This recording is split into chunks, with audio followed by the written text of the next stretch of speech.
Guys, আজকে আমিও কিছু আঁকবো না আর আমার বোনও কিছু লিখবে না। আজকে তোমাদের মধ্যে থেকেই দুজন দাদা ভাই আমাকে কমেন্ট করেছে যে রেড কালারের খাবার খেতে হবে, তো আমি এই চ্যালেঞ্জটা কমপ্লিট করতে বেরিয়ে গেছি। প্রথমেই একটা কেকের দোকানে গিয়ে একটা লাল কালারের কেক খেয়ে নিলাম।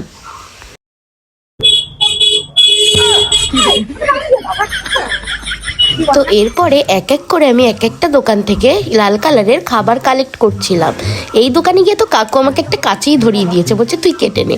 তারপর আরেকটা দোকান থেকেও নিয়ে নিলাম। সব দোকান থেকে খাবার কালেক্ট করে নিয়েছি, এবার তোমাদেরকে দেখানোর পালা যে আমি কি কি খাবার পেলাম। তো আসো। তো প্রথমেই আমি একটা লাল কালারের গোলাপ ললিপপ নিয়ে নিয়েছিলাম। স্টিং নিয়ে নিয়েছি, এটা আমি খাই না, দেখি খেয়ে। খাবো না কেন? এটা খাবা কেন? তুমি তো ভালোটা খাবা সবসময়। তারপরে আমি একটা পাপড়ের প্যাকেট নিয়ে নিয়েছিলাম। আমি ছিঁড়তে পারছিলাম না বলে বোন আমার হাত থেকে নিয়ে ওটা ছিঁড়ে দিল। তো ওর মধ্যে অনেক কালারিং পাপড় ছিল, তার মধ্যে থেকে আমি রেড কালারের পাপড়টা খেয়ে নিলাম। দেখো, লঙ্কা। না না, এটা কিন্তু অরিজিনাল লঙ্কা না, এটা একটা লজেন্স লঙ্কা।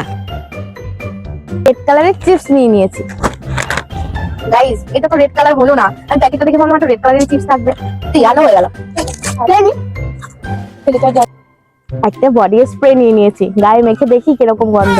বডি স্প্রে মাখবি? না না গাইস, এটাও একটা খাবার জিনিস, আমি দেখতে পেলাম রেড কালারের, তাই আমি নিয়ে নিলাম।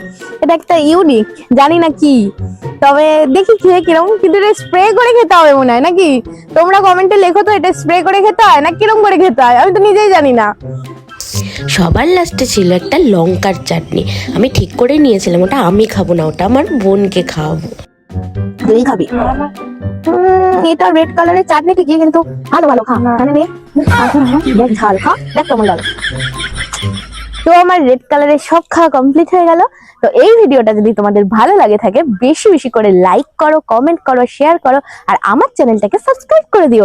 ওরা হ্যাঁ, আমি কত রকমের খাবার খেলাম সেটাও কমেন্টে লিখে দিও। টাটা।